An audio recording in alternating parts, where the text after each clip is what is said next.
Buen día.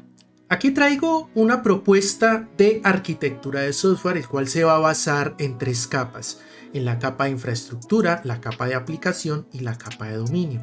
Todo esto lo vamos a hacer bajo el lenguaje de JavaScript, pero encapsulado dentro de lo que es TypeScript. También vamos a utilizar Nest.js para lograr este propósito. En estas 3 capas tenemos entonces la capa de dominio, la cual se va a centrar lógicamente en tener toda la lógica de negocio correspondiente al dominio, pero ese dominio lo va a mover un aplicativo. Obviamente en este aplicativo vamos a tener unos casos de uso. Ahora, resulta que la tecnología que nos va a permitir que la aplicación mueva el dominio me la va a proveer infraestructura.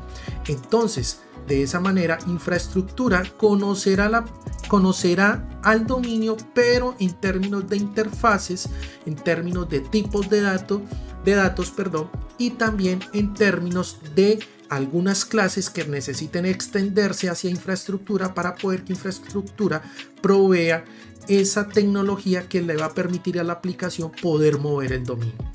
Obviamente la aplicación va a tener los casos de uso y, como ya lo dijimos, entonces infraestructura le provee a aplicación esa tecnología para que aplicación pues pueda realizar lo que debe de hacer con respecto al dominio. Cuando nos vamos a hablar de la capa de infraestructura, ahí vamos a hablar en su momento de cómo esta capa se va a comunicar o cómo va a ser comunicada desde el mundo exterior, cómo va a tener la parte de su configuración, cómo la vamos a manejar, todo lo que es correspondiente a la configuración de la capa de infraestructura. También vamos a hablar de cómo va a interceptar, o más bien cómo vamos a proveer, no interceptar, sino cómo vamos a proveer todo el tema de mensajería, es decir, lo que tiene que ver con un broker de mensajería, la capa de persistencia, y por último vamos a hablar sobre el tema de el consumo de servicios, es decir, traer información de otra parte, de otros sistemas. ¿Listo?